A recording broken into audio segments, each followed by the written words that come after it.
the OR Tambo International Airport. She has been touted as one of the key witnesses on the 255 million rand asbestos tender corruption case. Some of the high-profile accused in the case include former ANC Secretary General Ace Magashule, businessman Adrian Sodi, and others. Choloto used to work as Magashule's personal assistant when he was the premier in the Free States. South Africa and the US have an extradition treaty to tackle crime. Khailehle Khumalo, SABC News, Johannesburg. The state has told the Durban Magistrates Court that more accused may be added to the murder case of rapper Keenan aka Forbes. Currently, 5 men in South Africa and 2 in Eswatini are facing charges related to the murder of aka and his friend Debello Tibbs Mutswane in Durban in February last year.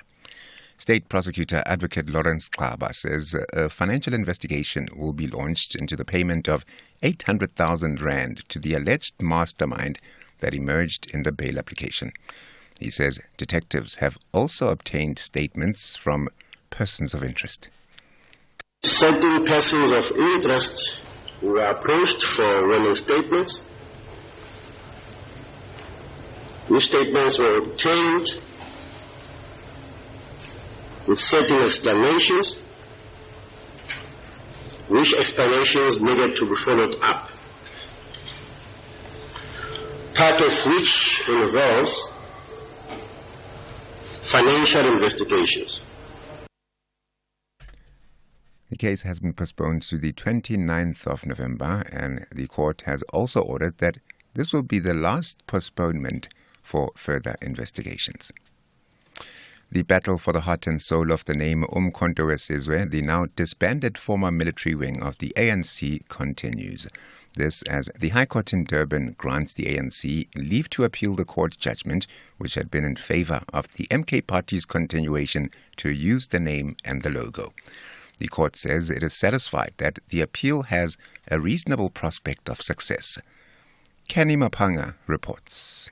The ANC approached the court in a bid to seek leave to appeal the April 2024 judgment that dismissed with costs its bid to prevent the newly formed Umkhonto weSizwe political party's use of the Umkhonto weSizwe name and logo. The ANC contended that for as long as the MK political party is allowed to use the name and logo, the infringement continues. If the ANC is successful in its appeal bid, it runs the risk of stripping the MK party from using the name and logo. Kenny Mapanga, SABC News, Johannesburg. Western Cape Environmental Affairs Minister Anton Bredell says nearly 300 people have lost their belongings following a dam wall collapse at Malmesbury in the Swartland this morning. He says 17 people, including 2 children, have also been rescued. Bredell says humanitarian relief is being provided as assessments continue. We're busy assessing their situation because some of them have lost everything, but it's just partially. So also how to distribute the food and the relief effort. And congratulations to the Swartland team and the West Coast team. They've saved 15 people this morning, 15. And Nobel Peace Prize winner and economist Muhammad Yunus is heading back to Bangladesh to head an interim government following the ousting of the Prime Minister Sheikh Hasina. Professor Yunus is expected to be sworn in as a temporary leader later today after weeks of civil unrest. The BBC's Samira Hussain. It is almost business as usual on the streets of Dhaka. Many shops and factories are open and people are getting on with their normal daily activities. But there is also a growing sense of anticipation as the country awaits the arrival of Nobel laureate Muhammad Yunus. The so-called banker for the poor will head a new caretaker administration to oversee the establishment of a new government. Bangladesh has been without any government since Monday, after student-led protests led to the surprise resignation of the prime minister. The top story at 1 o'clock, Moradi Cholota, the former personal assistant to ex-Free State Premier Ace Magashule, is set to land at OR Tambo Airport this afternoon. The Full Circle is up next. For SAFM News, Kemudupi Makhalemele. SAFM 104 to 107 nationwide. Leading the conversation. The world's best cooking show is finally here. MasterChef South Africa Season 5. You'll meet 20 talented home cooks from around Mzansi, noma uphumapi, and no matter your favorite dish. See if the chefs can handle the heat in the kitchen in a race to be crowned MasterChef South Africa. Every Saturday, 7:30 p.m. only on S3, Channel 193. MasterChef South Africa, the world's best cooking show, proudly sponsored by Pick n Pay. Hi, my name is Kamogelo and I'm a lifesaver. Through a chance encounter with the DKMS Africa team at a nearby mall, I decided to register to become a stem cell donor and potentially give someone else a second chance at life. Every life is precious, and after I was made aware that I could give someone else a second chance at life, all it took to register was 3 swabs, a quick and easy process. You too could be a potential lifesaver in the making. Register to become a stem cell donor at dkmsafrica.org. SABC Sport, the proud broadcaster of the Olympic Games Paris 2024, celebrates Team SA medalists. Alan Hatherley of South Africa, as he steps up to receive the bronze medal at the Paris 2024 Olympic Games. He is the first South African medal in cycling since 1912. Rudolf Lewis won the individual time trial. Congratulations, Alan Hatherley, your country is proud of you. For the love of the game. The Full Circle with Bridget Masinga, Monday to Friday, 1 to 3 p.m.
Msaki.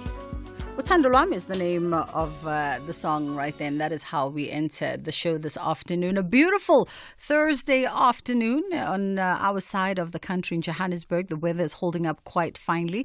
I'm led to believe that the same can be said countrywide. I hope that you are having a great afternoon and getting ready to enjoy the long weekend that lays ahead. Lucky are you who gets to take tomorrow off while the rest of us are in country duty. As my cameraman smiles because they know they abandon cameras come public holidays and they leave us to our own devices. If you hear us make reference to our cameraman, it's because we do stream the shows live on our social media platforms. So you can catch the live stream via SAFM Radio. Those are our social media handles on X, formerly known as Twitter, Facebook, and of course on safm.co.za. We've also beginning the show on the back of a very exciting morning in Paris today. It was the men's 4x4 meter relay heats that were happening.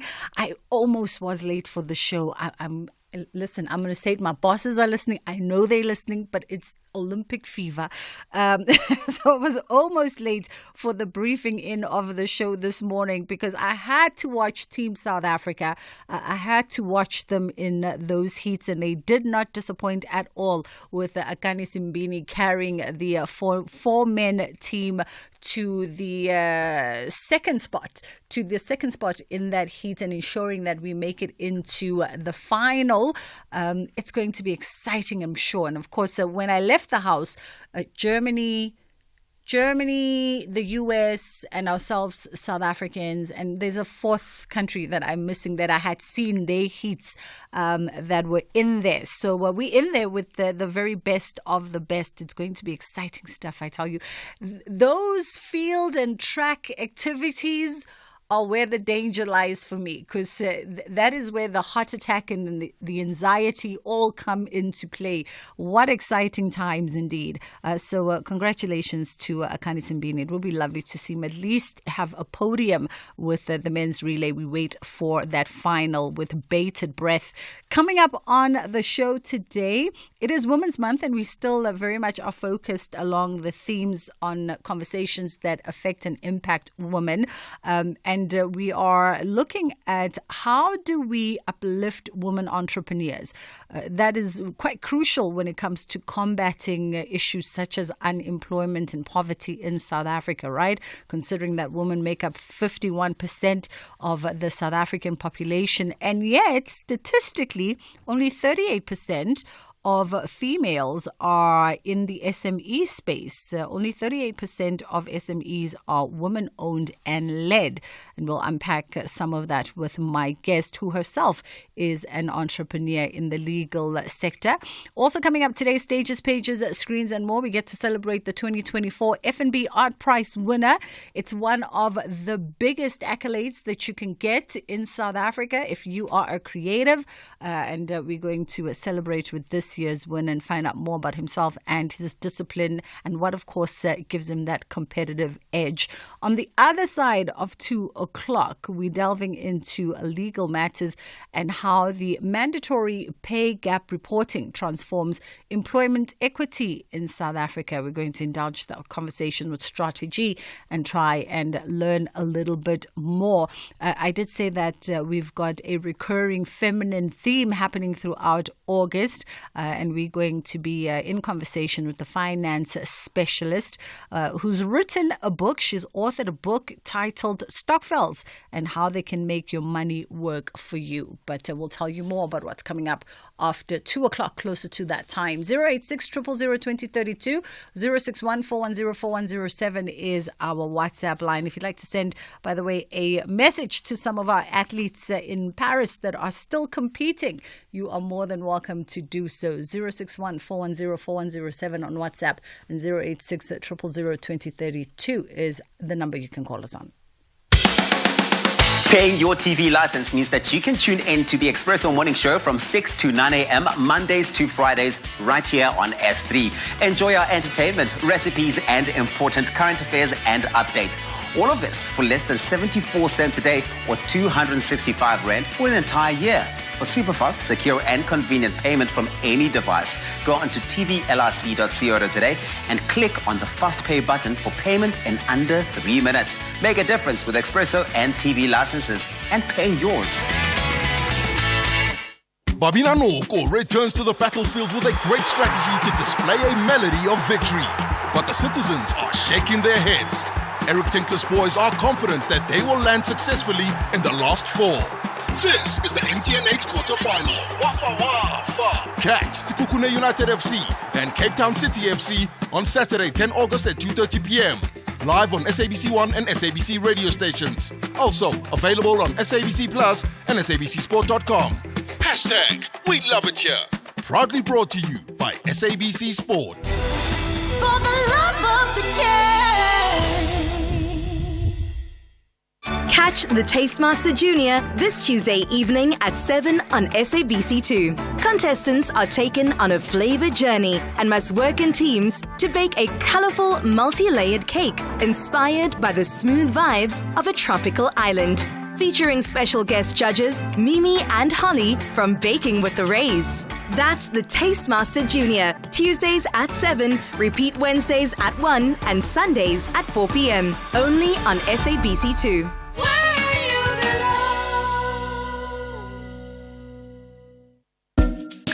SAFM is celebrating its 88th birthday, and what better way to celebrate than with you, our loyal listener. We will be giving away 8,800 to 10 lucky listeners during the month of August.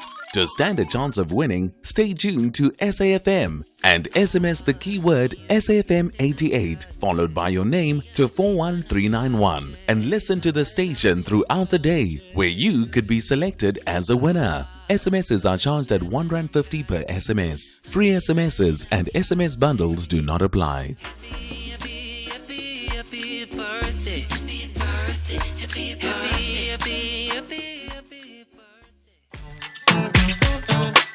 Bridget Masinga, weekdays on The Full Circle.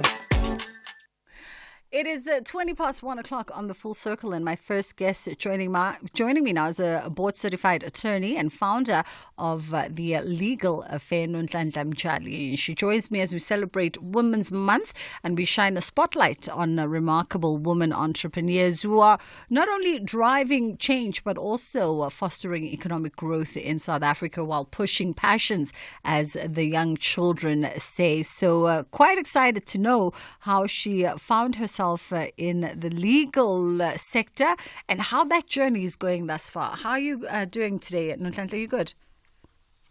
Bridget, good afternoon to your listeners. I'm doing all right, thank you. Thank you so much for taking the time. I guess firstly, let's get to know you a little bit. Let's get a sense of your personal journey to becoming a qualified lawyer.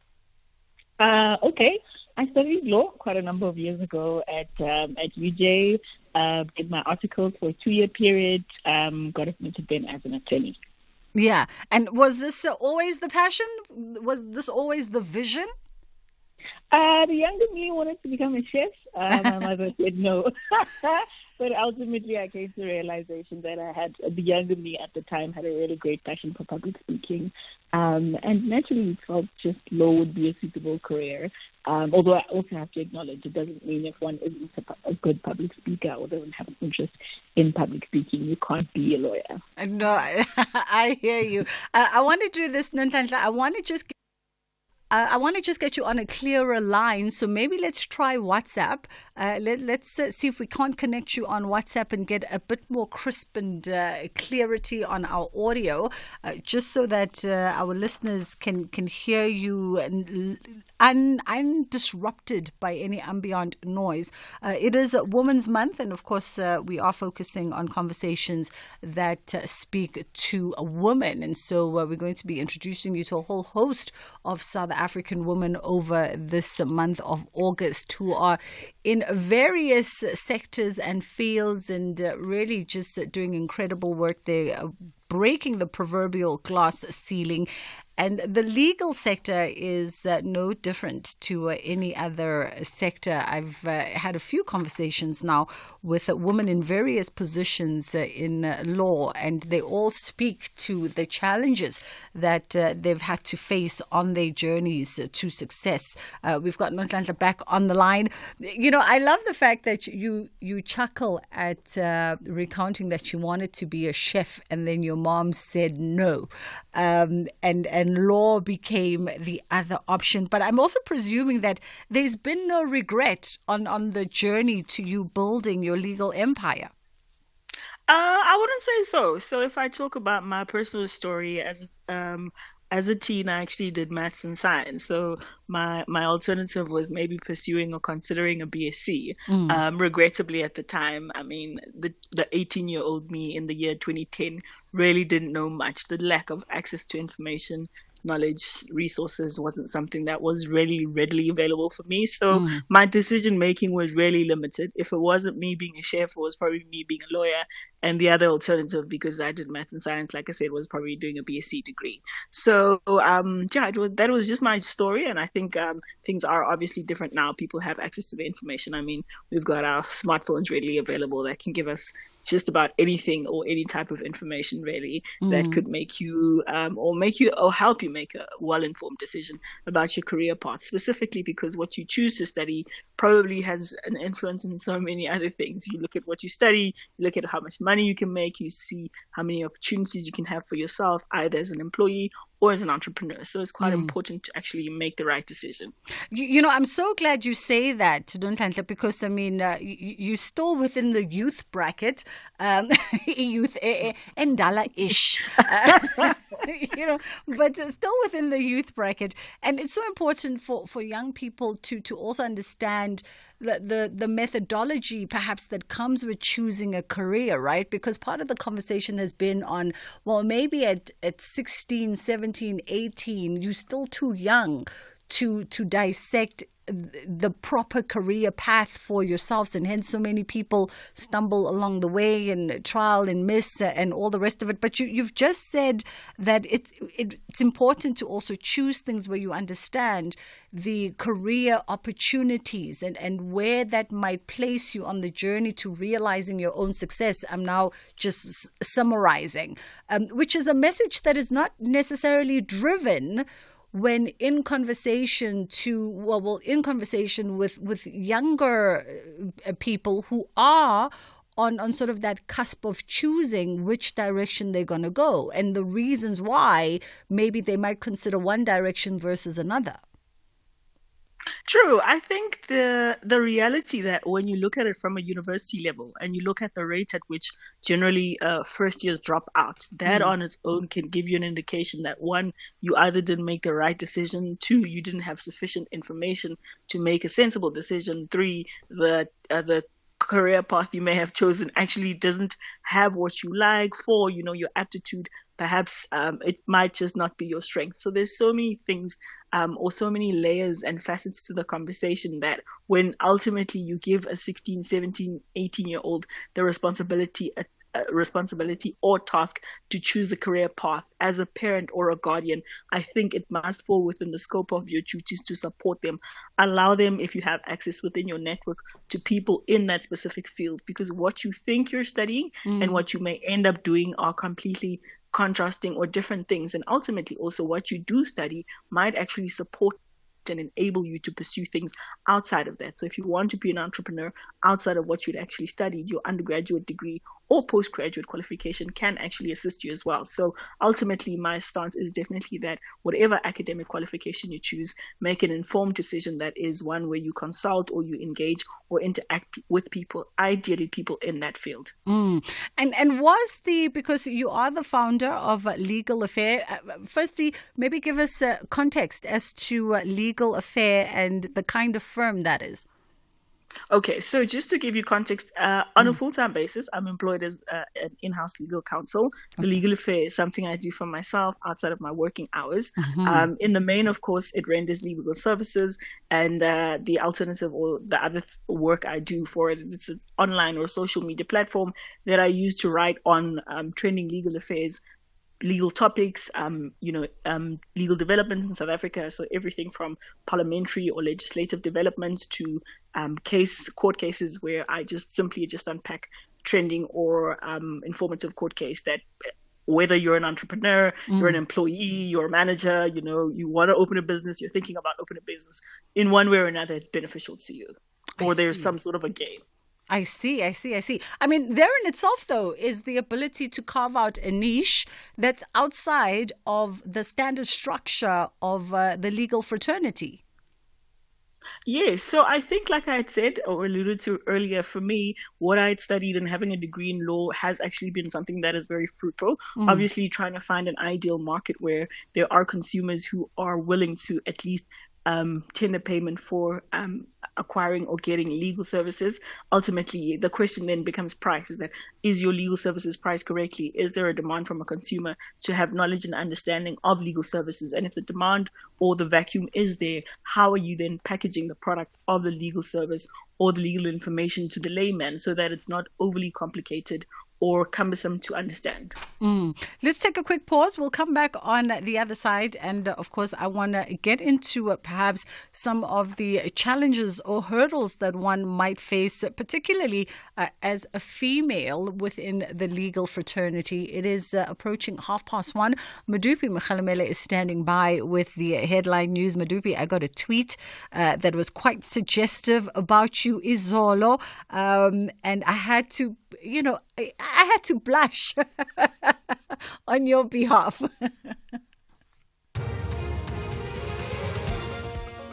Thank you very much, Sister Bridge. Would love to hear what that tweet says. In your headlines this hour, the Patriotic Alliance has filed urgent papers in the Gauteng High Court in Pretoria to interdict Chidima Adetsina from participating in the Miss South Africa pageant this Saturday. Murwari Cholota, the former personal assistant to ex-Free State Premier Ace Magashule, is set to land at OR Tambo Airport this afternoon, and ambassadors from several Western countries, including the US and Britain, have confirmed that they will not be attending a Japanese ceremony marking the 79th anniversary of the atomic bombing of Nagasaki after Israel was snubbed. Details coming up 2 o'clock. Bridget Masinga, weekdays on The Full Circle. And the conversation continues on The Full Circle with myself, Bridget Masinga. I'll definitely be sharing the contents of that, but I think it's got a lot to do with the voice. We are in conversation with Nonhlanhla Mjali, who is an attorney and, of course, a founder of The Legal Affair.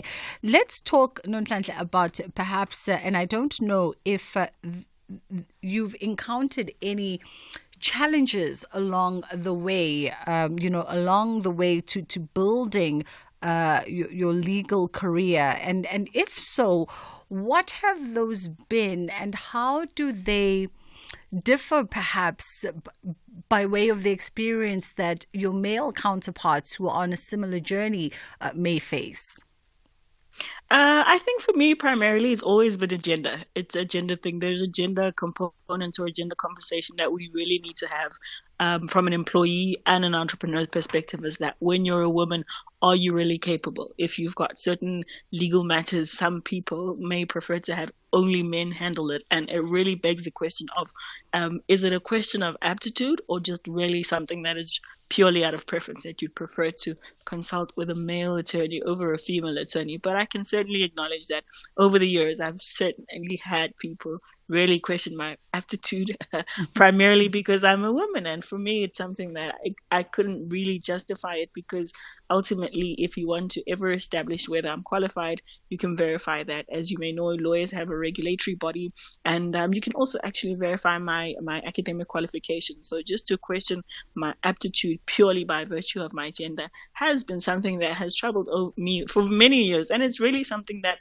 regrettably does continue to happen. I think, yes, consumers may have preferences of one gender over the other, but over more than that, having a preference, there is also that conversation that there is a vacuum. We don't have enough female lawyers, in my view, but even when you are a female lawyer in the legal fraternity, you still are questioned. Are you really good because you're a woman?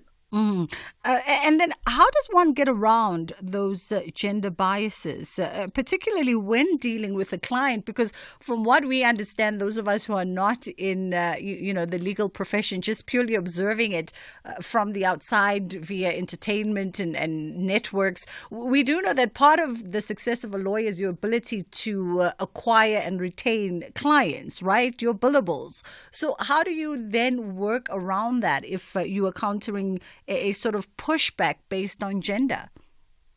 You are correct. Your billables are very important within the fraternity. And of course, even if you are self-employed, you'd want to ensure that you are billing sufficient hours to ensure, obviously, also that your clients are actually paying for the legal services. But ultimately, you can't always change people's biases overnight. I think developing relationships with clients is something that does take time. And sometimes people do, of course, come with you with a bias.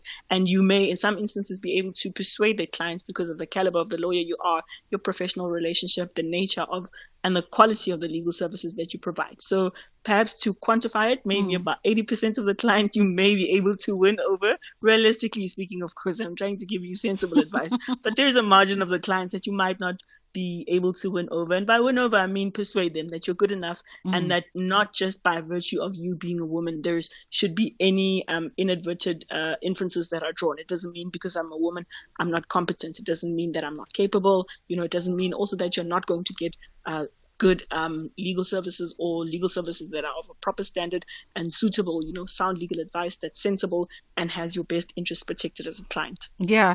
We've heard, women who've been in the legal sector for decades now, women who are considered really the cornerstone of the legal sector, the likes of the Judge Myers, the incoming Chief Justice, talk around the lack of support, particularly for young female lawyers, the lack of support, the lack of resource, the lack of mentorship.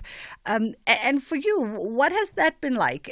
And also coupling the fact that you also are an entrepreneur in the space, which means you then also require all of that, not just as a young lawyer, but also as a young businesswoman. Okay, I think from my own experiences, I think that at some point, you'd want an acknowledgement to say, this is actually a problem. And a public acknowledgement where you're saying, in as much as there may be quite a lot of female lawyers, there are challenges that are faced specifically by junior lawyers. Now, in a industry or a fraternity that is male dominated, you're not going to expect men to drive that conversation. So for me, that responsibility sits with women who are in that profession. A win, of course, or a benefit would be having men that are roped in from a male perspective, but ultimately expecting or having having the expectation that a man would drive a conversation that mainly impacts a woman might not necessarily be something that is realistic. So my question or my stance then becomes to the female lawyers that are within the fraternity, what are we doing to ensure that the young lawyers are empowered like Nonhlanhla, and Nonhlanhla as an entrepreneur and existing lawyer within the profession, what is she also doing to ensure that people are empowered? And ultimately, there's a lot to the conversation. That's you being a professional, you're up in the morning, you're chasing your billable hours. You might not have the time, but also are you deliberate and intentional in saying, I will take one, maybe two people, try and mentor them for a 6-12 month period, maybe have 5 goals or objectives that you'd want to achieve within that mentorship period and have a review. Post that, have your 2 mentors pick 2 other people as well. So I think there's a conversation of also passing the baton. Now that we're aware of what the problem is, what are we actually doing to remedy it, and what steps can we practically take to ensure that not only do we talk about it, but we fix it? And it's a faceted conversation. It's not, unfortunately, something we're going to fix overnight, but we do need an acknowledgement to say there is a problem. There is more male lawyers than female lawyers, it seems, but ultimately also with the female lawyers that are in existence, there's some a lack of confidence in some instances. You doubt your aptitudes in some instances. There's also biases that you can't change. So it's not going to be something that we can change overnight, but we do need to start having those conversations. The right questions need to be asked. What are we doing? What can we do about it? How do we change the existing norm or narrative that and the challenges that young female lawyers are facing? I couldn't recall the senior legal professor that I was in conversation with last year around some of the issues, and memory wants to suggest that she's a professor at UCT, but I could be wrong. I'd need to double back to our podcast. And we had this conversation about young lawyers within the profession, and just to your point about the system broadly supporting them and nurturing them, and female lawyers, senior female lawyers coming to the party. And I remember she shared, a sentiment around the perception of wanting to be the first and only in the room is one that also needed to be challenged by females in the legal sector, because it serves nobody to be the first and only in the room, when essentially you should not just be leaving the door open, but you should be insisting to pull Nonhlanhla in to sit at the table with you. Yeah, I think for me, there's a lot to the conversation. There's the question that one would ask, what are your personal goals as an individual? So as Nonhlanhla, what are my goals? What do I aspire? What would I like to achieve? So that speaks to the conversation of being the first. But the only then is the way the hindrance is. I don't necessarily think that if it so happens that you happen to be the first woman to accomplish this, you should be the only one. That is a conversation where we need to walk in and say, but I can't be the only woman who is in this room. And speaking from my own experiences, I don't know how many times I've consulted, how many times I've had interactions, how many times I've been to court, and I'm the only female that is there. And what do I do then now to change this, now that I know and I have an awareness that this actually seems to be a problem? Because if it's a first time occurrence, I might not necessarily see it as an issue. But if it occurs over a frequent basis, then I can acknowledge that, no, but this seems to be something that happens quite often. Is this not necessarily a problem? Can I do something about it? What am I actually committing, or what can I commit to do to change it? So the first, sometimes it will inevitably happen that you might be the first, but to say you're the only, that's where we need to unpack the conversation to ask, but why do you want to be the only one who's so well accomplished or has had so many accolades, or is the only person who has access to knowledge or this particular space, this particular room, and so forth? Yeah. Just in closing, Nonhlanhla, what has been perhaps your most invaluable journey as an entrepreneur and, of course, as a practicing attorney?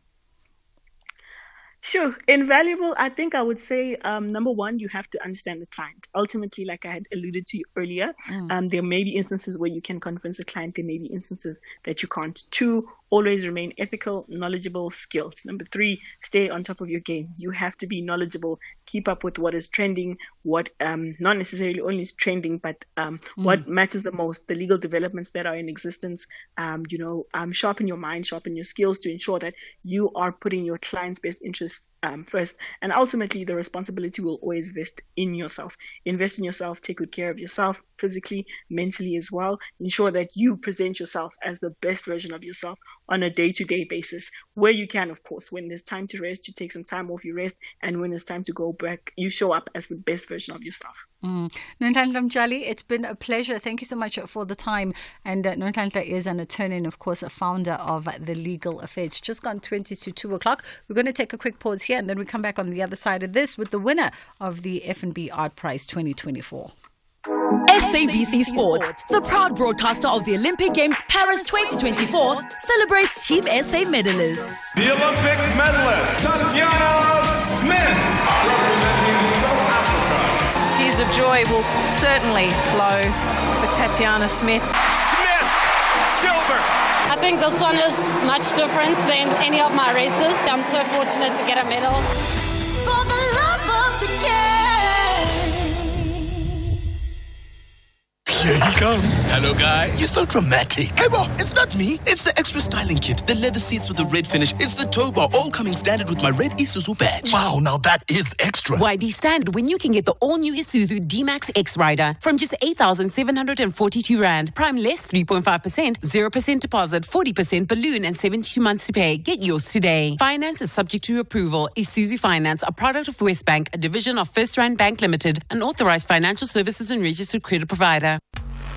SA Schools football comes alive on the 9th and 10th of August 2024 at Sarawak Park, Wits University for the SA Schools National Championship from 9 a.m. daily.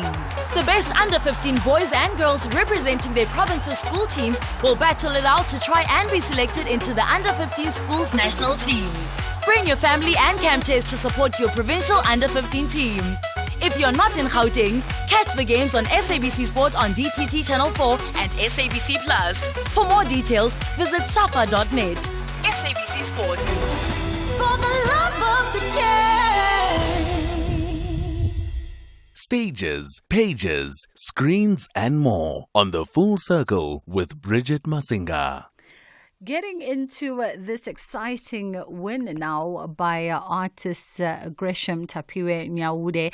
And of course, you know that the F&B Art Prize is one of the most coveted in its 14th year now, and falling under the umbrella of Art Joburg's mandate to sustainably support and grow the continent's cultural offering in ways that go beyond the fair. This year, he walks away, Gresham Tapiwe Nyaude walks away as the big winner, named as the Art Prize 2024 winner. Firstly, congratulations to you. Thank you. Thank you so much for taking the time. Much appreciated. Just a quick scan through your Instagram for any of our listeners. And one might say that your work is quite bold. It very much commands you to stop and stare, and not the sort of usual narrative that people are seeing coming out from the studios of African artists at the moment. But in your words, Gresham, tell us a little bit more about your practice. So I've been a painter since at a very early age. I remember maybe I was 6 years old. I've been scribbling and writing everything, and writing and painting the walls.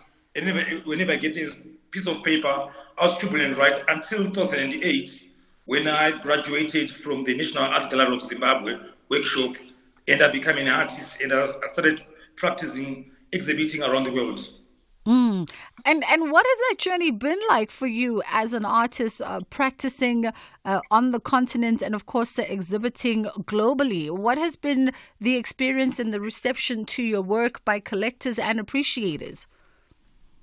Well, the reaction has been super positive. It's awesome like that. Wherever I go with my work, because my work, the other thing that I really work on is my subjects are inspired by the Shona culture, and especially the language, and to get to teach people about my language and my culture has been, it's very important for me, and it's been awesome because people I not only am I an artist, but I come an advocate and ambassador of my culture as well. There's something about your work that is, and I mean this as a compliment, and I hope you take it as one. There's something about your work that it reminds me very much of Wycliffe Mandupa. Has he been an influence, perhaps through your practice? Well, interesting you say that, because Wycliffe, we grew up together. we came up together, we went to high school together. We knew each other at a very early stage, and we decided to take this path as artists together, of course. So influences we rub on each other's energies. We've been together through the course of our careers. And absolutely, we shared the studio for a very long time, and we shared materials. So and the other thing is we most probably we live in the same country, same time in Africa, and we face the same challenges. So there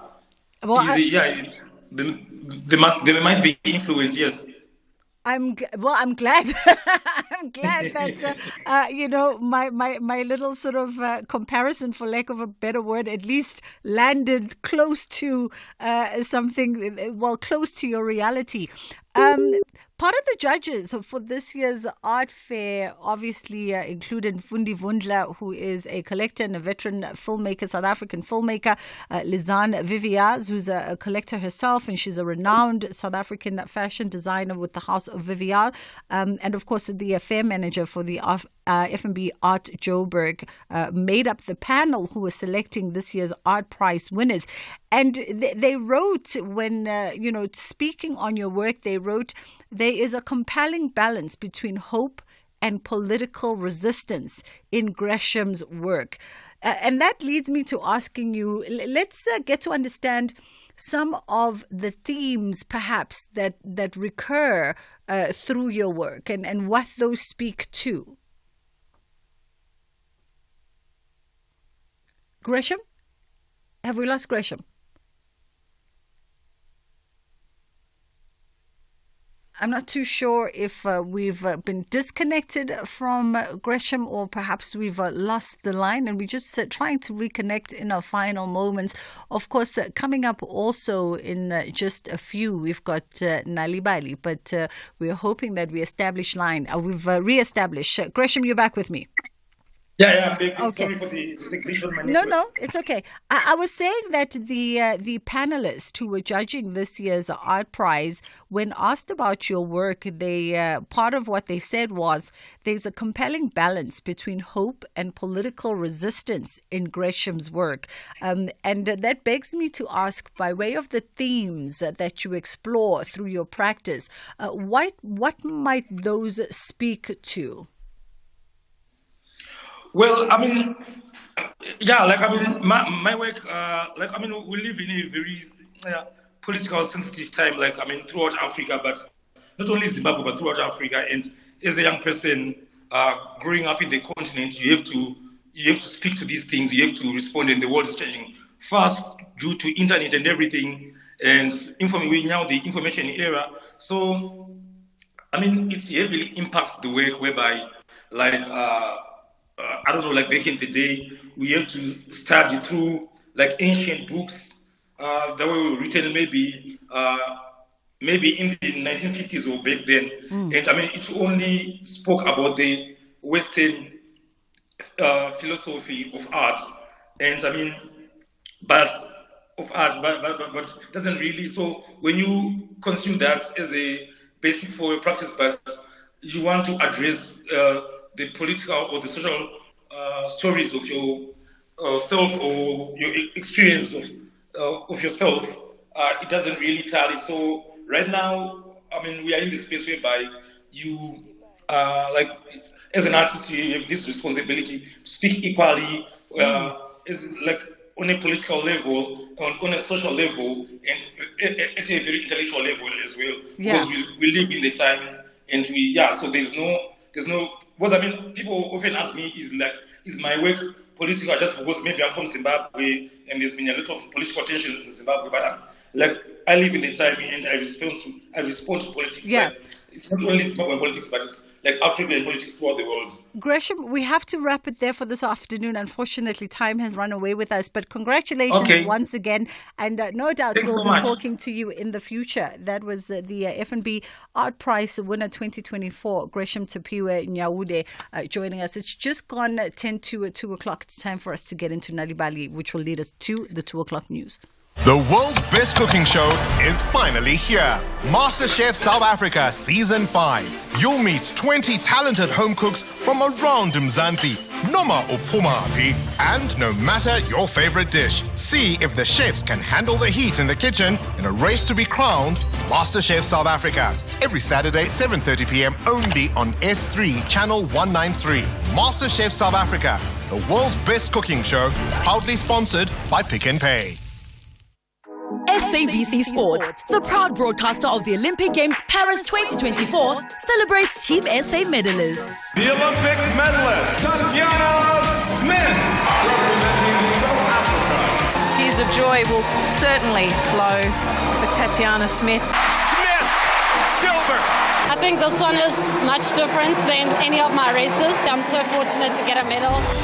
For the love of the game.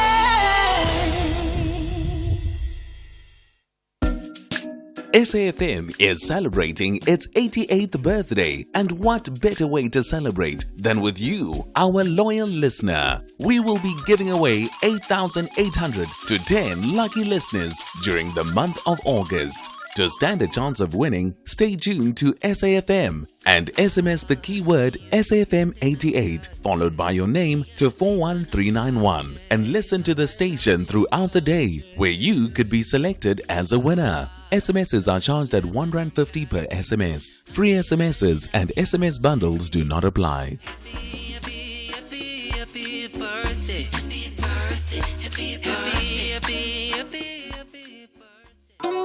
The Full Circle with Bridget Masinga. So we've got a special Nalibali today. We've got joining us in studio Bridget Masinga, who's the project lead for the Kula Funda Literacy Project in collaboration between Nalibali and the Trevor Noah Foundation. And you're coming in live today. Yeah. Oh, fantastic. Did you do the vocal warm-ups? Yes, I had a lot of Rebels tea earlier. Awesome. Okay, well, I'm going to step out the way and let you do your thing for this live edition of Nalibali. This program is brought to you by SABC Education, enriching minds, enriching lives. Okay, so today's story is called Lolo Fixes the Internet. It was written by Kosi and illustrated by Vian Olofsson. Lolo was a clever girl who lived in the village of the Botswana people. This beautiful village was like no other in the world. The people were really clever and they were ahead of their time. Lolo was the smartest of them all. In Lola's village, internet was the most important tool. If you visited the village, you'd find school children using their computer tablets to find the information they needed to finish their schoolwork. Many people had cars that could fly and they controlled these cars by using the internet. People used the internet for everything. And then one day, poof, suddenly the internet was gone. Everyone thought that maybe it had gone down for a while and that it would work again later. But they were wrong. The king and queen of the village made an announcement on the community radio and television stations. They said that the internet would be down for a long time. Everyone in the village was shocked. Lolo watched in amazement as every child in her school panicked.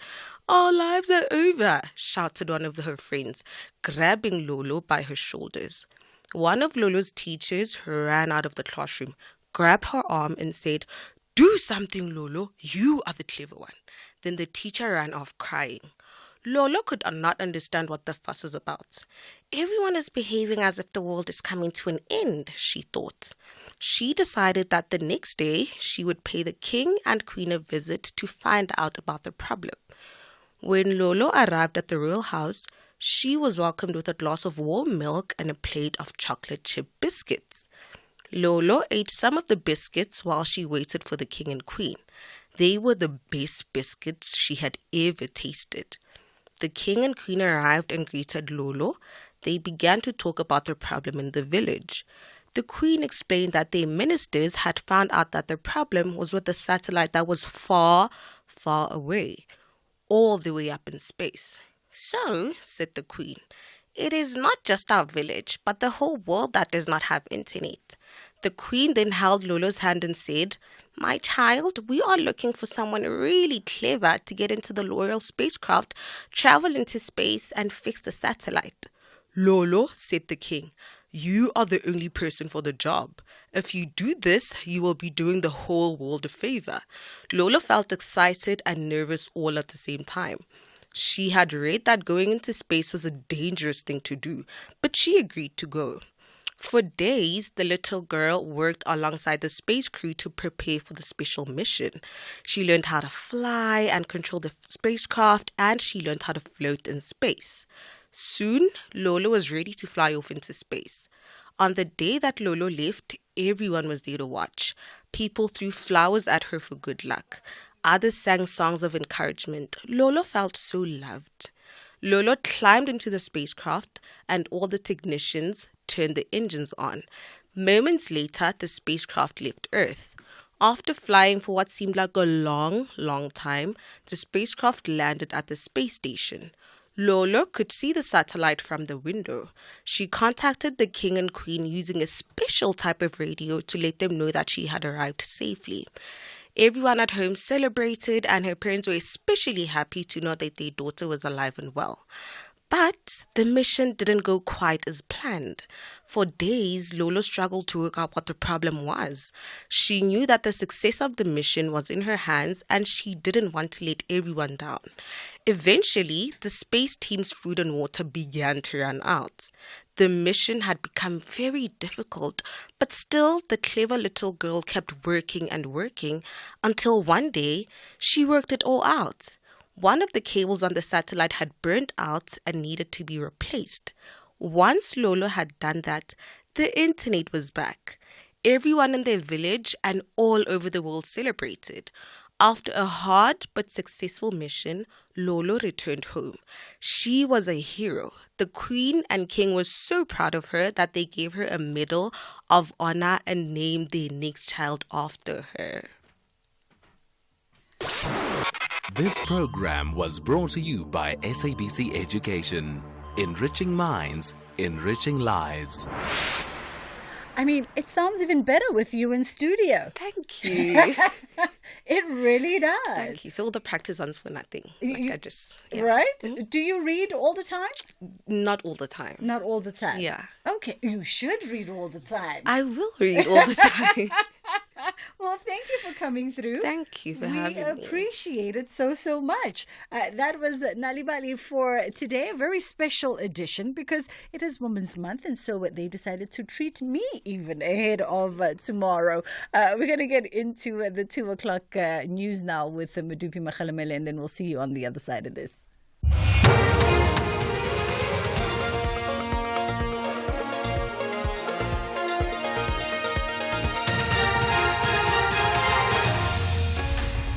Thank you very much, Sister Bridge. The top story is Asawa Chidima withdraws from the Miss South Africa pageant and Magashule's former PA extradited from the US. A very good afternoon. Chidima Adesina has withdrawn from participating in the Miss South Africa pageant. The contestant gained popularity when South Africans on social media questioned her nationality and eligibility for participating in the pageant. Last night, Home Affairs indicated that preliminary investigations into her citizenship revealed possible fraud and identity theft. Investigations into the matter continue. Moradi Cholota, the former personal assistant to ex-Free State Premier Ace Magashule, is set to land at OR Tambo Airport this afternoon. She's been extradited from the US, where she's been studying. U.S. authorities approved the extradition application for Cholota, who previously appeared before the state capture inquiry. Kaelihle Kumalo reports. Moradi Cholota has been detained in the United States. Is due to arrive at the OR Tambo International Airport. She has been touted as one of the key witnesses on the 255 million rand asbestos tender corruption case. Some of the high-profile accused in the case include former ANC Secretary-General Ace Magashule, businessman Adrian Sodi, and others. Cholota used to work as Magashule's personal assistant when he was the premier in the Free States. South Africa and the US have an extradition treaty to tackle crime. Kaelihle Kumalo, SABC News, Johannesburg. The state has told the Durban Magistrates Court that more accused may be added to the murder case of rapper Keenan, a.k.a. Forbes. Currently, 5 men in South Africa and 2 in Eswatini are facing charges related to the murder of a.k.a. and his friend Tebello Tips Motswane in Durban in February last year. State Prosecutor Advocate Lawrence Klaba says a financial investigation will be launched into the payment of 800,000 rand to the alleged mastermind that emerged in the bail application. He says detectives have also obtained statements from persons of interest. Certain persons of interest were approached for running statements. These statements were obtained with certain explanations, which explanations needed to be followed up. part of which involves financial investigations. The case has been postponed to the 29th of November. The National Governance Association has called on the Transport and Education departments to ensure that they come up with a solution to monitor and regulate scholar transport to prevent fatal crashes in future.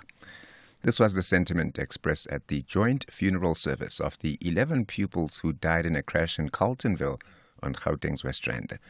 The learners, as well as their driver, were killed last month after their minibus scholar transport was hit by a bakkie. Here's the association's Marks Ramasiki. If there's no law enforcement, every morning if you look at the transports that are transporting our children, nobody is actually monitoring those transport drivers. So I'm saying the Department of Transport, the Department of Education as the custodian, I think we need to reinforce and make sure that there are bylaws that are actually going to be reinforced on people that are actually transporting our learners. It cannot be anybody who can drive, because here we are transporting young people. Please note that the following story may offend sensitive listeners, including children. Police in Cape Town are investigating the murder of a 5-year-old boy in Bishop Lavis on the Cape Flats. Spokesperson FC van Wyk says police attended to a complaint about a 5-year-old who was stabbed with a knife. He says the child sustained 3 stab wounds to his back and a man in his 40s has been detained. The members immediately followed up information that led them to a local hospital where the boy was transported to by a member of the public. He was declared deceased at the hospital due to injuries sustained. And ambassadors from several Western countries, including the US and Britain, have confirmed that they will not be attending a Japanese ceremony marking the 79th anniversary of the atomic bombing of Nagasaki after Israel was snubbed. The mayor of the city, Shiro Suzuki, said the move was not politically motivated, but that security reasons were behind his decision. More from the BBC's Shaima Khalil. Britain's ambassador had said the decision not to invite Israel created an unfortunate and misleading equivalency with Russia and Belarus, the only other countries not invited. The US ambassador Rahm Emanuel will also not attend. An embassy statement said the mayor of Nagasaki had politicized the event by snubbing Israel. Gilad Cohen, Israel's ambassador, who was invited to attend a memorial ceremony in Hiroshima on Tuesday, said Nagasaki's decision sent a wrong message to the world. In June, Mr. Suzuki had sent a letter to the Israeli embassy calling for an immediate ceasefire in Gaza. The top story at 2 o'clock, Chidima Adetsina has withdrawn from participating in the Miss South Africa pageant. The Full Circle continues. For SAFM News, Kemudupi Makhalemele. Outsurance will go out of their way to try and save you money on your car insurance. If they can't, ask for 500 Rand. SMS out to 30754. Now that's good news. Those were the top stories for this hour. Don't miss out on a possible car insurance saving. SMS out to 30754 for a quote. Outsurance, where you always get something out. Because Outsurance is the best insurance company in South Africa and they work even harder for their clients. Outsurance has consistently had the best ombudsman for short-term insurance results for the past 11 years. And Outsurance pays out over 1.7 million in out bonuses every day to their clients. So why would you want to be with anyone else? SMS out to 30754. That's out to 30754. Visit outsurance.co.za for a 10-minute quote that could save you thousands. Outsurance is a licensed FSP. T's and C's do apply. Babina Noko returns to the battlefield with a great strategy to display a melody of victory. But the citizens are shaking their heads. Eric Tinkler's boys are confident that they will land successfully in the last 4. This is the MTN 8 quarter-final. Wafa Wafa. Catch Sekhukhune United FC and Cape Town City FC on Saturday, 10 August at 2:30 p.m. Live on SABC 1 and SABC radio stations. Also available on SABC Plus and SABCSport.com. # We love it here. Proudly brought to you by SABC Sport. For the love of the game. The Miss South Africa 2024 finale will be live on Saturday, the 10th of August at 6 p.m. from the Sunbet Arena, Times Square, Menlyn, Maine. Good evening, Mzansi! Get your tickets for this crowning moment by going to missa.co.za, downloading the official Miss SA app, or purchasing your tickets on ticketpro.co.za. Come and witness it live.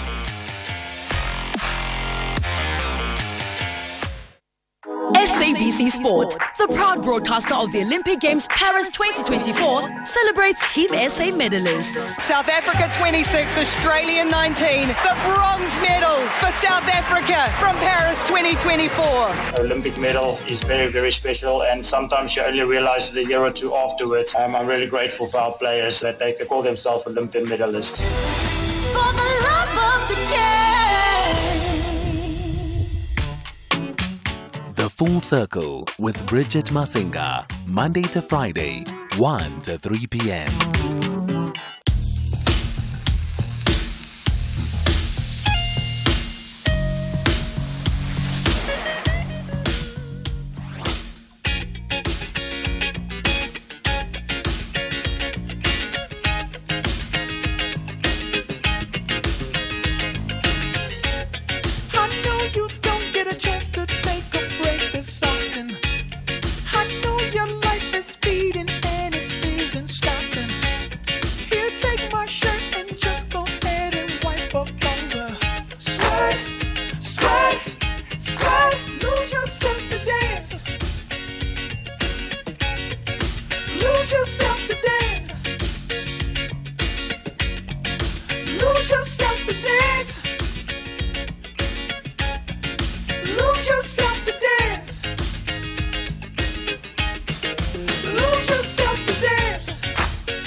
I'm not near Google at this point in time, but they've got a sort of very similar structure, Daft Punk and Pharrell and NERD, if I remember. So they've got the entity that is the production house, and it's called something else. Then as part of that, they've also then segregated themselves as artists, Daft Punk, when they are the ones releasing music, similar to how Pharrell and Chad and NERD and the Neptunes have the sort of three different dimensions to them. They are the artists that also release their own music, and then they come together to become the producers that produce for themselves and other people.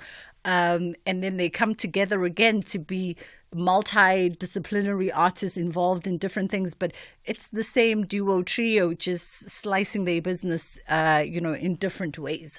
And the two of them actually have very much a similar structure in that sense. It's just gone 2:10 on the Full Circle with myself, Bridget Masinga on SAFM, leading the conversation. We are going to be having a conversation now. I'm chuckling because we just had our Nalibali reading just now, and by the look of my colleagues' faces, it means that they've gotten the go-ahead for us to give away books. We'll come back on the other side and we'll let you know how you could potentially win a book for your household, for your kids. But right now, though, Dimpo Vilankulu is joining us. Dimpo Vilankulu joins us from time to time. She is the Skills Development Specialist at Strategy Transformation Solutions. And of course, President Cyril Ramaphosa recently signed the Companies Amendment Act and the Companies Second Amendment Act.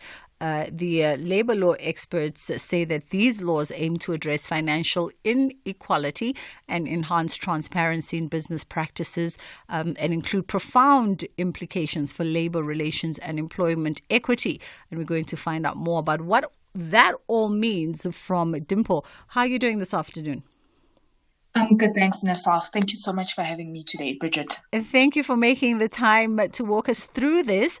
So let's start perhaps by understanding the significance of these recent signings of the Companies Amendment Act and the Companies Second Amendment Act.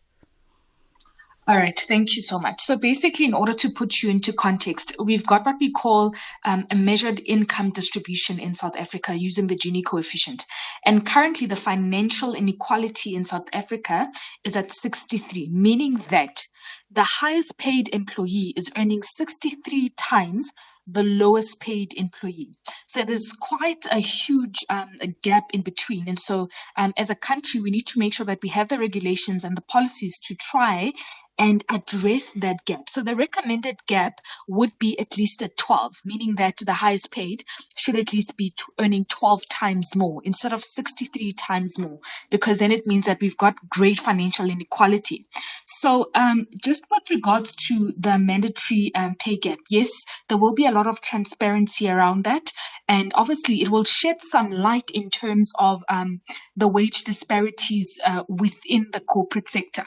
So currently, Bridget, it's not that this law is entirely new. We do have regulations in South Africa and acts, for example, the Employment Equity Act.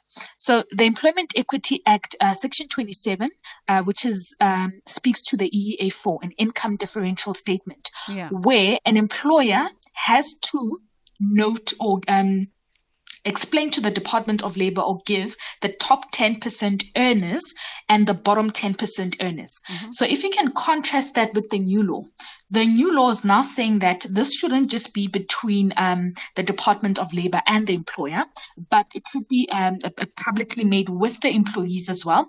And then now they're looking at 5% that needs to be disclosed. So with the new Companies Amendment Act, you need to disclose 5% of the top earners. So this means that you're not singling out individuals, but it's done in an aggregate in terms of the percentages. Section E of the Employment Equity Act, you'll see that it says that you need to identify the gap. So let's say we've identified the gap as 40. Mm-hmm. Now we need to make sure that we've got measures in place to reduce that gap progressively. So because the current legislations or policies have just been between the Department of Labor, employers have not been taking this necessarily too seriously. They've just been submitting the EA4 document and just noting the gap, but not taking actual measures to actually address the gap. You'll see that obviously with the new the pay gap law, there'll be increased accountability, meaning that once you start publishing and once the employees start seeing the differences in terms of the remuneration, it will drive the whole point of we've got what we call in South Africa the code of good practice, work of equal value for equal pay. So we're looking there at something that is same to similar. So most employers would normally make the excuse that, listen, there's a gap because one lacks education, one lacks experience. So now we're trying to say to them, okay, you've been making this excuse, but what measures have you done to ensure that one does have the education that is required, one does have the skill that is required? So there'll now be a lot of accountability and a lot of negotiation, especially with employers that have unions within their organization. So employers will now be prompted to say that, listen, we cannot say that now there's an oversight in terms of adhering to the regulation, because previously with just the King Code of Corporate Governance and the Employment Equity Act, it was just between the employer and the Department of Labor. So an employer could easily make that excuse. So now it's going to push them, it's going to enforce them to say that, listen, you need to adhere, you need to address whatever is causing these gaps in terms of the remuneration and the financial inequality with regards to the income distribution in South Africa. And Dimple, from what I'm hearing, this goes a long way towards advancing the conversation around, as you said, equal value for equal pay, which has been a recurring conversation, not just in South Africa, but globally. But this seems like a very tangible step towards the right direction. Yes, definitely. I'd agree with you, Bridget. It is a very tangible step if it's done correctly, because over the years, there are some corporate companies in South Africa that have been publishing their remuneration structures. And I'm not sure if I could just highlight one of them. But if you can look at those institutions, the more they publish, it has been recorded that there is shrinkage in terms of the gaps that have been there. I mean, within this financial sector, there's a company, and if you can look at their financial report, the minimum paid employee there is ranging around 21,000 Rand. Investec. Yes, they Investec. Earlier, we spoke about them when they did that earlier in the year, Yes. So because I've been publishing this document, the annual remuneration, it has led to them saying that they're addressing the gaps there. They're engaging with the skills development grants and incentives that SARS is giving to say that let's work towards transformation as a whole. So yes, this transparency that is going to be enhanced is actually will actually achieve good results in terms of driving diversity and promoting inclusion and transformation. Because you might find in an entity someone has been stuck in one position and they can't receive an increment because, well, they don't have the experience, they don't have the knowledge. What are you then as an entity doing to make sure that that person gets what they have to get? And when we speak about the code of good practice, equal work of equal value for the same pay, we're speaking about what we call same or similar tasks. So now the employer will be forced to make sure that we can't say that because the tasks are different within maybe the same position, let's ensure that the tasks are the same so that the remuneration adjustments are accordingly the same. So there's a lot of accountability and stakeholder engagement that will be going on, because it's going to encourage employees as well to become a lot more interactive, and unions and the employers. So this might cause, in terms of the labor relations in South Africa, it might cause a little bit of uncertainty, which is why then I'd like to say to employers, approach strategy labor solutions. We can assist you in terms of that, because when transparency has been spoken about, and especially anything that has to do with remuneration, Bridget, most employers are a bit skeptical, they're a bit sensitive. And they forget that there are laws that actually also protect that in terms of transparency. We're looking at the balance of harm. So when you look at the Employment Equity Act, it always refers us, when we speak about disclosure of information, to Section 16 of the Labor Relations Act to say that, listen, there'll always be a balance of harm that's taken into consideration. But if you're not sure, approach strategy labor solutions, and we will assist you. I want to ask you, Dimpo, you speak about perhaps, this will breed a sense of labor relations uncertainty. Why would it though? Shouldn't it be providing a bit more clarity and a bit more structure in as far as this conversation of inequality and equity is concerned? Well, definitely it should. But however, Bridget, it all goes back to understanding. You are an employee yourself. We all know that there's a little bit of hush-hush when transparency is concerned. Yes. So the aim is correct. And now the only problem here is application. If the employer and the employees understand, the application will be done correctly. So it should be providing that clarity. But as we know, like I said, that there's always that hush-hush sentiment. So we're trying to eradicate the hush-hush sentiment. And then let's also talk about, you talk about the new law having sort of that increased accountability element in holding companies accountable, specific to the code of good practice. How are we going to ensure that? Because the sort of naysayers, or if we play devil's advocate in the context of South Africa, people always go, we always have the progressive laws and the incredible laws, but for some reason when it comes to the practice on the ground, how those laws translate in real life situations, at times it could be the furthest thing from what the legislation says. So how do we then ensure that companies and sectors are held to account to ensure that they adhere to the new amendments in the laws? Okay. As a transformation specialist, Bridget, so basically what we've had in terms of accountability, if you can look at Section 218 of the Companies Act, it speaks about the contraventions and the fines that employers stand to face. And I can tell you this, yes, maybe from face value judgment, it seems like there hasn't been anything done to enforce, let's say, for example, the Employment Equity Act and these regulations. Actually, the Department of Labor has been issuing fines. There are companies that could actually stand up and say that I received a fine from the Department of Labor. It's not spoken about that often, but it is happening. That I can assure you. So basically, I do trust and the auditors and the inspectors that will be auditing and inspecting these regulations to say that they will be issuing fines.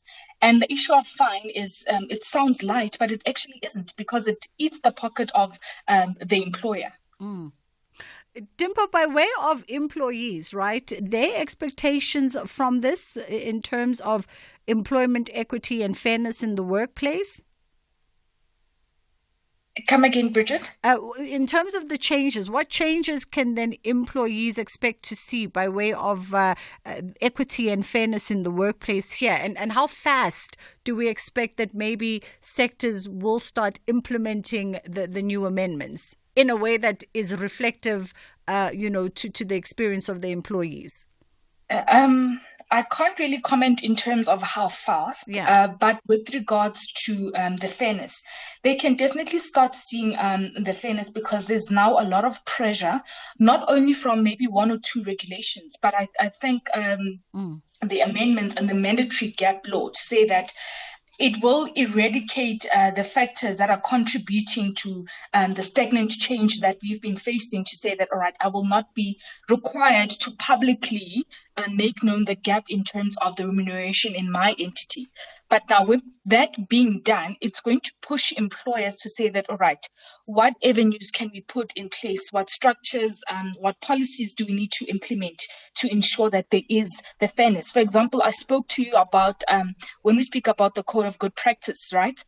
Normally an employer would say that the work is same or similar. We're trying to get to a point whereby you don't have the same position with different duties. So it's the first point where you try to say that, all right, how can we make these duties the same or similar and remunerate the same, instead of us having two positions that do this, that do two different things, and using that as an excuse to have that gap. So they can start expecting to see that once they start engaging with their committees, their stakeholders, in terms of employment equity, management as a whole. So the moment that engagement starts happening, they can definitely start seeing the fairness there. Awesome. Dimpo Velankulu, thank you so much for the time as always. And Dimpo is the Skills Development Specialist at Strategy Transformation Solutions, walking us through those recent signings of the Companies Amendment Act and the Companies Second Amendment Act. It's almost time for the headline news, but before we get there, so we just had our reading for Nalibali, and today it was brought to you in partnership with the Trevor Noah Foundation, and they had some fabulous stories. So we've got these books called Stories to Read Again and Again, a collection of 20 South African stories for early childhood. And we've got a few copies to give away this afternoon. They're wonderfully illustrated, beautiful books, and you can sound them out, and all kinds of little stories to share that I'm sure speaks to, just life experiences that little ones should be learning. And so we thought you can WhatsApp us. And now they're different titles. Let me see. My producer's holding one. Oh, no, they're the same title. Okay. There we go. They're reminding me, Uti, we do live stream, by the way. So you can see it on live stream. There you go. You can see it on live stream. Stories to Read Again and Again. It is a collection of 20 South African stories for early childhood. They come in, the book is written in English, and all you have to do is WhatsApp me on 061 410 4107. That's 061 410 4107 is our WhatsApp line, #gift. We're not making you jump through hoops for this. Just SMS, WhatsApp me, gift on 061 410 4107. And my producers will be in contact with you about getting you a copy of these stories. I mean, it should be an interesting read. And I think they probably cater to, 0 to about 6 years old, 0 to about 6, 7, just from what I'm flipping through in the book now. So if you've got children in that age range at home, then, this would be a wonderful way to add to their collection of books in the house. 061 410 4107 is our WhatsApp line. SMS #gift, and my producers will be in contact with you. We've got how many copies of the books do we have to give away? I think we've got 5 copies of the books to give away. So the first couple of people, I see already a few folks WhatsApping us gift, and the ladies are going to be in contact with you to get the details of where we send the books to. Madupi is standing by with your headline news. Thank you very much, Bridge. Good afternoon. In your headlines, Chirima Adesina has withdrawn from participating in the Miss South Africa pageant.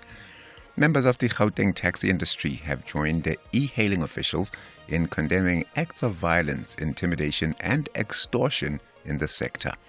And the Nobel Peace Prize winner Mohammed Yunus has arrived in Bangladesh to lead a caretaker government following the ousting of Prime Minister Sheikh Hasina. I'll be back with a full news update at the top of the hour. Paying your TV license means that you can tune in to the Expresso Morning Show from 6 to 9 a.m. Mondays to Fridays right here on S3. Enjoy our entertainment, recipes and important current affairs and updates. All of this for less than 74 cents a day or 265 Rand for an entire year. For superfast, secure and convenient payment from any device, go onto tvlrc.co.za and click on the Fast Pay button for payment in under 3 minutes. Make a difference with Expresso and TV licenses and pay yours. SA Schools football comes alive on the 9th and 10th of August 2024 at Sarah Park, Wits University for the SA Schools National Championship from 9 a.m. daily. The best under-15 boys and girls representing their province's school teams will battle it out to try and be selected into the under-15 schools national team. Bring your family and camp chairs to support your provincial under-15 team. If you're not in Gauteng, catch the games on SABC Sport on DTT Channel 4 and SABC Plus. For more details, visit safa.net. SABC Sport. For the love of the game.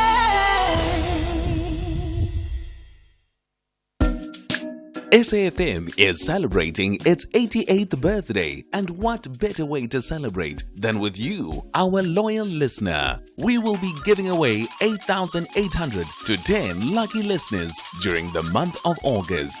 To stand a chance of winning, stay tuned to SAFM and SMS the keyword SAFM88 followed by your name to 41391 and listen to the station throughout the day where you could be selected as a winner. SMSs are charged at R1.50 per SMS. Free SMSs and SMS bundles do not apply.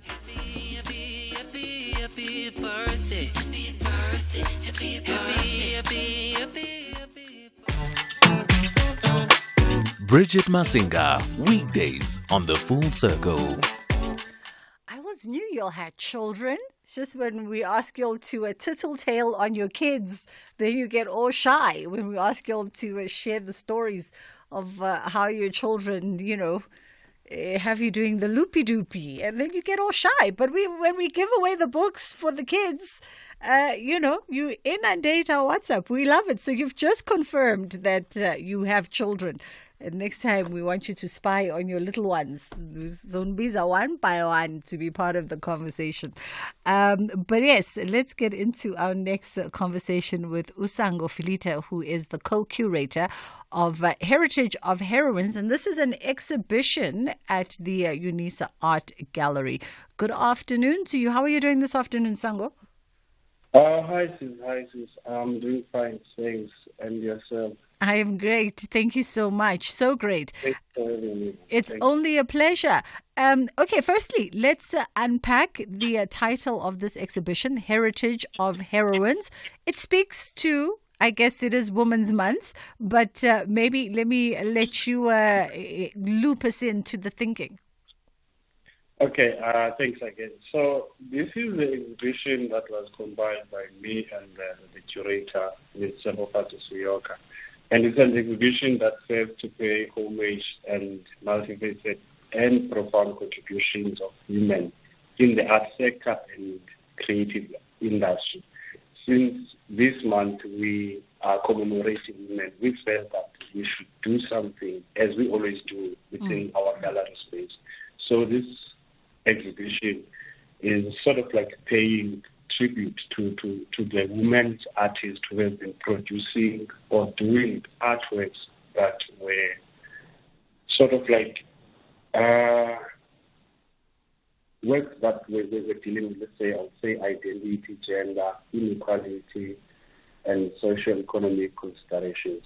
Yeah. And very important themes that, themes of identity, gender, social ills and inequalities. And for you guys, why is it so important to pay homage to the women contributors within these artistic and creative spaces? It is important because, remember, like commemorating women is now something that happens each and every time within the year. Also based on what the university is collecting from the permanent collection. There's a mix of artworks that we get to collect from the outside, and we try to balance in terms of gender issues. We collect from the male side and the female side. So we felt that from what we have inside the collection, we can do something and bring it to the public, because remember, UNISA is a public university. Also, we serve as an institution that gets to help researchers, teaching and educational purposes for our collection. Like our collection is the collection that can be used by everyone. Yeah. And how does this exhibition, Heritage of Heroism, how does it align also to some of the work that's been advocated by the Vice-Chancellor of UNISA? So this exhibition, it aligns with the Catholic areas of feminist and womanist and Basadi theorization. It was instituted by the Vice-Chancellor of the university. So it provides fertile ground for exploring the intersections of gender, as I said, and it also embraces this theoretical perspective. It also illuminates the lived experience of women, particularly those who have been historically marginalized. And I understand that the exhibition is opening on Saturday. It's not just for one day only, I hope. No, so this exhibition will be opened by Friday. No, not Friday, sorry, Saturday, yes, on the 10th August. So it will run from the 10th until the 6th of September 2024. So we also have our visiting times. So one can start visiting us between Tuesday around 10 o'clock until 3 o'clock up until Friday. So those are our operational times. Okay. And it's hosted at the UNISA Art Gallery on the main campus. Yes, it's at the UNISA main campus. There's a building called Horon, the first building in the main campus. I think it's easier reachable to the public. Lovely stuff. Sango, we appreciate the time with you this afternoon. That was Sango Filati, co-curator of Heritage of Heroines, and it's an exhibition that is honouring the profound contributions of women in the art sector and creative industries, the multifaceted contribution of these women. It's opening on Saturday, the 10th of August. So if you're looking for something to do, perhaps on the long weekend, you can always put something artistic and cultural on the calendar, and the doors open at 11:30 on Saturday for this opening. The venue, as you heard, is the UNISA Art Gallery, and they've got one of the most important artistic collections in the country and probably arguably on the continent. And from time to time when they make it available for us to indulge in, it's definitely a moment for you to go and have a look, even if you're not fully into all things arts and culture. But, you might surprise yourself when you get on the campus. We still see you on WhatsApp. Yes, 0614104107. In the interest of fairness, I'm going to repeat it again that we are giving away copies of Stories to Read again and again, a collection of 20 South African stories for early childhood. Just WhatsApp me #gift.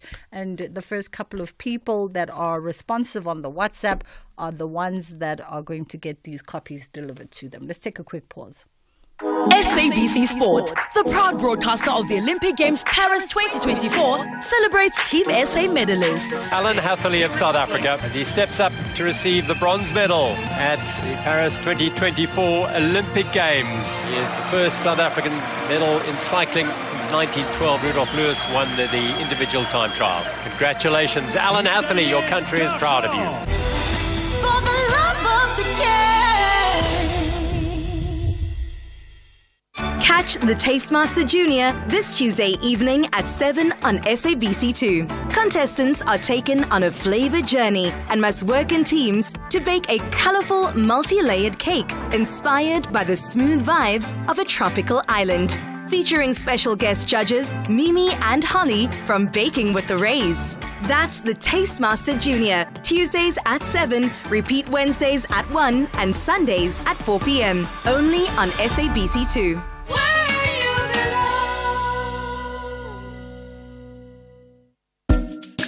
SAFM is celebrating its 88th birthday, and what better way to celebrate than with you, our loyal listener. We will be giving away 8,800 to 10 lucky listeners during the month of August.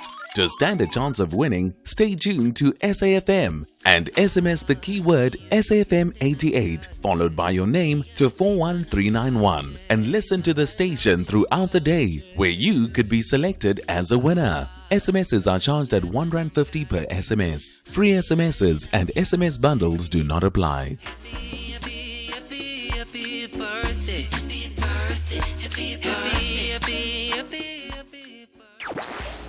SAFM, leading the conversations that move us. What advice then would you give the school, and what advice would you give the country in whether it's dealing / healing this issue of racism, particularly in school?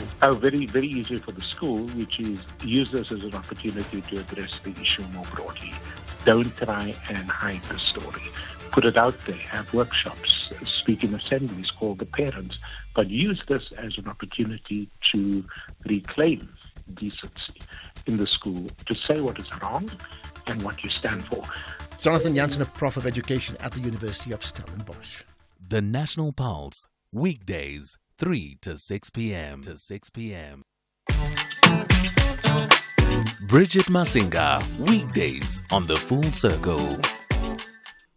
My next guest was very prompt this afternoon. Takes herself very seriously. We love prompt people. She's a finance specialist and, of course, an advocate of stokvels, an author of stokvels and how they can make your money work for you. Palisa Lingolo joins me now to talk about exactly how this, some people refer to it as an informal financial structure in our communities is, beneficial, and she is the product of seeing it work firsthand. And you were raised and educated by a mom who saved money from stokvels. Firstly, good afternoon. Good afternoon, Bridget. I always forget to greet. You're good. It's good to be here, and good afternoon to your listeners. Thank you so much for taking the time and for being so super, super early.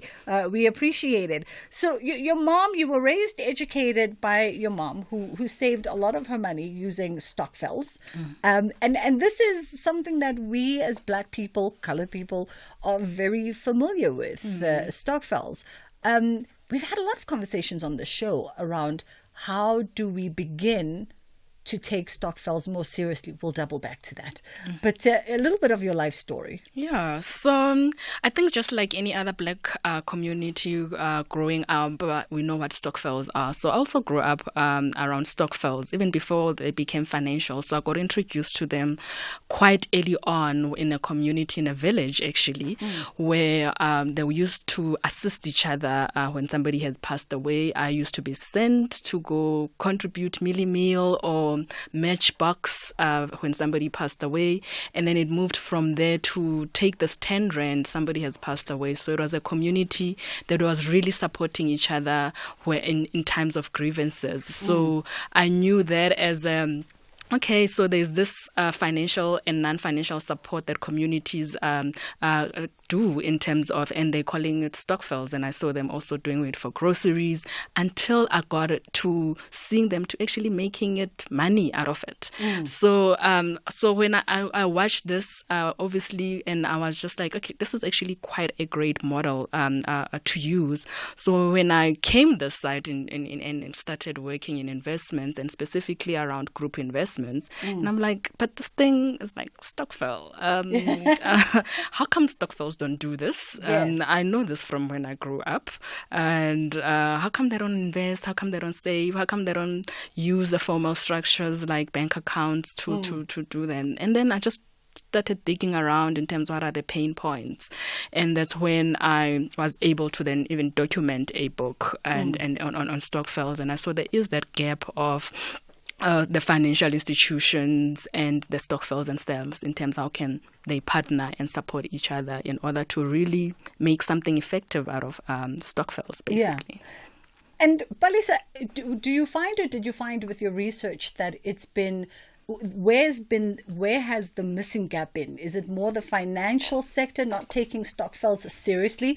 Because we as community know the benefit to the system. We see the real tangible results to the stokvel system. I think it's always been that misalignment of stokvels feeling that the financial sector is not taking them seriously when they are bringing such big monies into them. But I do know that at ABSA, we are even celebrating them via the ABSA Stokvel Awards, just to honor this old traditional way of saving and saying, we see you, we support you, we want to partner with you in your journeys, and we want to actually fuel your success through the ABSA Stokvel Awards. Talk to me about the sort of the perception in our community, because a lot of the conversation that we've also had with people in finances, specialists like yourself, they've often said there's also a reluctance at times from our communities to get that information in order to structure stokvels, as you were saying, to your point, to structure them in a way that perhaps fits a more, a more business model, a model that can then be bankable, quote unquote. So I don't think that it's a matter of just a pushback. It's really how can we work with you without changing you, basically. So if I find you as an informal savings group, how can I accommodate your needs? And that is what we have done specifically around banking products at ABSA, is the fact that we know you saving for a grocery stokvel, so we will make you a product that really specifically talks to that. And if you are saving to invest, to grow your money, we've got an investment club that can actually do that. So it's understanding that just because I'm a stokvel, I'm informal, we must all save in one account. And while we have different goals in it, is understanding that from the stokvel perspective, I've got different needs. So if a financial institution is not going to cater for that, then I rather work as a silo. But when you do get financial institutions that are saying, okay, we see what you're doing, we would like to support you and really tailor-made your needs according to how you operate, then it's a big win for both entities. Yeah. It's Women's Month, and of course we're talking a lot about women entrepreneurs. We know a lot of women in our communities, formal and informal, are really in that sort of space of business, that sort of space of entrepreneurship. How do we begin to empower women? How do we begin to educate women around, what simply starts as a savings club could actually catapult and be the foundation for you to do something even bigger? What are some of those lessons and the teachings that we need to start communicating to our communities? So the funny thing about women, there's always this weird saying that women can't work together. But for me as a stokvel person, and 80% of stokvel people are women, and I'm like, but wait, for so many years, these people have been supporting each other, trusted each other with money, such a hard thing to trust people with. These people have been doing so many things together, collectively saving. And I do think that because of perception around stokvels, we are, as women ourselves, sleeping on the collective saving power that we can really use to empower our businesses, our causes, our common goals, and really use what is out there. And if there are financial institutions that are willing to support us in the collective savings or collaboration savings into it, let's take advantage of initiatives like the one that I've mentioned. Yeah. Let's take a quick pause, and then I want to come back and I want to talk about some real life, practical sort of positive stories around stokvels, right? Because in my mind comes a story of, and I think these ladies were in Limpopo. I've been trying to rack my brains for the last couple of weeks to think about these mamas. I saw an article that came out about these mamas. If you are listening and maybe you saw the article, you can point me in the right direction. These mamas are in a stokvel, and it was a home building stokvel. And it's a group of about between 10 and 20 of them. And they've all managed to build their homes, extend, and do all incredible things with their stokvel. I remember the story hit the newspapers a while ago, and it just stuck to my head because I thought, now you see, it's not just about the grocery. Yes, that's important, but there's so much more to it. We'll come back on the other side of this. Let's take a quick pause. It's 10 to 3 o'clock, and then we'll come back and continue our conversation.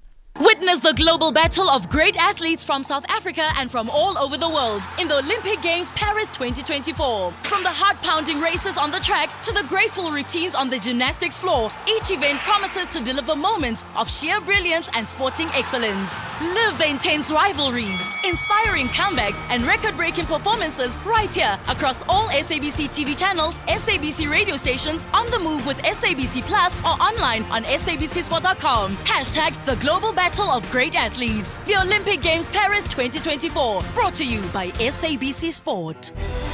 For the love of the game.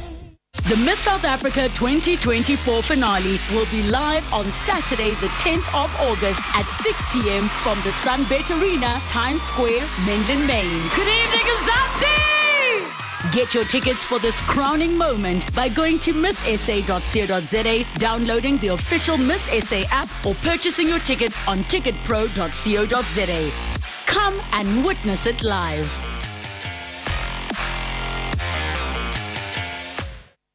SABC Sport, the proud broadcaster of the Olympic Games Paris 2024, celebrates Team SA medalists. South Africa 26, Australia 19. The bronze medal for South Africa from Paris 2024. Olympic medal is very, very special, and sometimes you only realize the year or two afterwards. I'm really grateful for our players that they could call themselves Olympic medalists.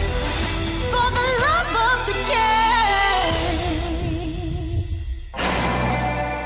Tweet at SAFM Radio and at Bridget Masinga. We are with our guest, Palisa Lingolo, joining us in studio. She's a finance specialist and, of course, an advocate for stokvels, an author of Stokvels and How They Can Make Your Money Work. And her entire life is revolving around her mom and her mom using stokvels as a saving mechanism. And it worked out incredible for this family because look at her now in high places in the world of finance. And we're talking off air about the various stokvels that are out there. You know, and that story I was teasing about stands out so much in my mind because we always talk about homes. Homes are so important to us as Black community and community of color, and oftentimes we don't get the opportunity to be home owners.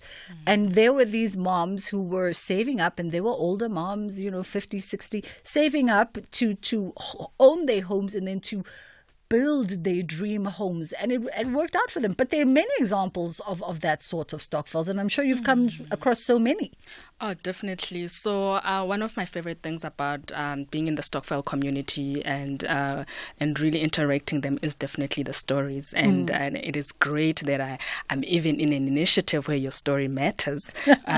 Stories like those mamas that are building together is exactly the stories that we are trying to reach with the ABSA Stokvel Awards. Yeah. That they can tell these stories at a bigger platform and really fuel them, because we are offering funds to be able to really fuel such stories that these are the things that you can really do, and we are enabling you with this initiative to be able to be able to really make a success of what you are trying to do, whether you are clubbing together for property, which is so important, becoming very popular. Again, this is really helping to show that there is innovative ways that we can use stokvels, and there's a lot of these stories that are coming through to show that it is effective to collaborate, and I know people talk about crowdfunding a lot and collective savings, but at the end of the day, it is stokvels. You are using the stokvel principle. You are saving for a goal that you want to end, and if you in this community, you really should take advantage of opportunities that are going to help you get faster to your goal. And we do know that mostly to get faster to your goal, you need the money. Absolutely. Listen, we all need money. I'm still looking for a good stokvel to be a part of. And no shade to the ones that we know, right? The Christmas stokvels, the January school stokvels, because those also speak to the needs of our people. I love stokvel groceries, for example.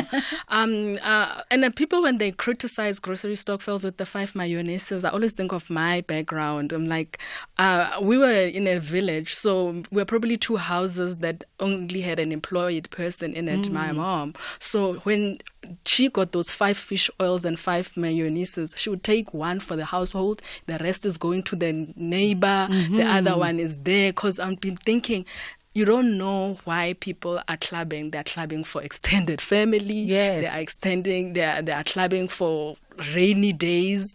But it's a bigger impact in terms of, at the end of the day, food is a basic need, and not everybody is able to do that. So if you can be in a stokvel just to help your community, that you know there's 3 neighbors without that, that is still a good cause. It's actually, you are actually uplifting your community.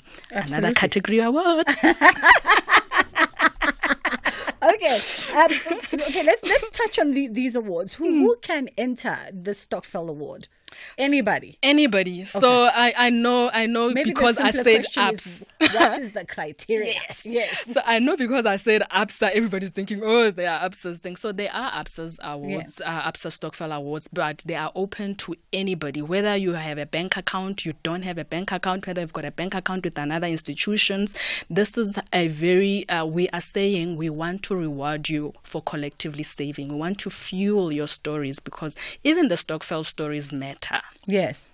So some of the categories are like your most innovative investment, the most financial literate Stokvel of the year, the most unique Stokvel, and most importantly, there is 100,000 up for grab for each category winner. So it's a typical awards. All you have to do is absa.co.za/Stokvel Awards and click nominate a Stokvel. Okay, I like that, and I like the 100,000 rand because it goes nice into the kitty of every Stokvel. So whatever your goal is, the 100,000 goes into that kitty, and then you guys have a bigger dividends at the end of the year or when your time margins are.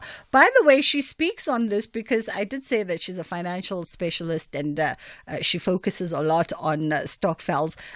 But also, just sidebar as we wrap it up, you yourself are using your Stokvel group as a bit of a case study for the work that you do. So I'm in 6 Stokvels. So they serve different purposes. I'm in a property Stokvel.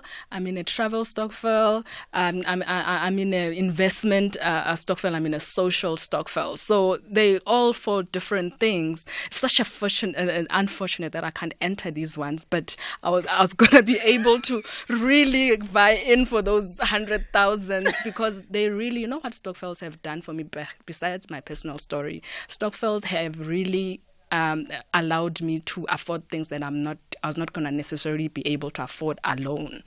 They've really raised capital for things that would have taken me longer to be able to reach. But if I see an opportunity and I've got 5 of my friends and it's a 50,000 opportunity, I say, hey guys, 10,000 each, let's get in. And it's that simple. Hence, we are seeing this increase of the middle class using the collective savings for different needs, and it's no more that thing that is for a mama in the village. Me as Balisa and who has really used this model to be able to invest in property, for example, via a Stokvel. We have to leave it there, but I'm intrigued, no doubt, and who knows, Balisa could be the gateway to all of my riches too, especially that property Stokvel. From myself and my team, thank you so much for choosing to be in conversation with us. We don't take it lightly. We know that you could have been anywhere and you decided to be here between 1 and 3. We'll see you tomorrow for our public holiday broadcast. You know, we like to take advantage of the public holidays and we go on a go slow. So tomorrow is no different, and it is Women's Day after all. Inshallah, God willing, we get to do it again.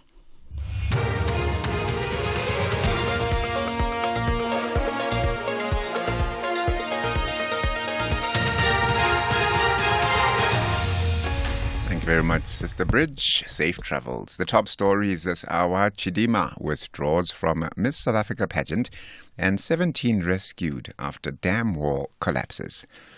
A very good afternoon. Chidima Adesina has withdrawn from participating in the Miss South Africa pageant. The contestant gained popularity when South Africans on social media questioned her nationality and eligibility for participating in the pageant. Last night, Home Affairs indicated that preliminary investigations into her citizenship revealed possible fraud and identity theft. Investigations into the matter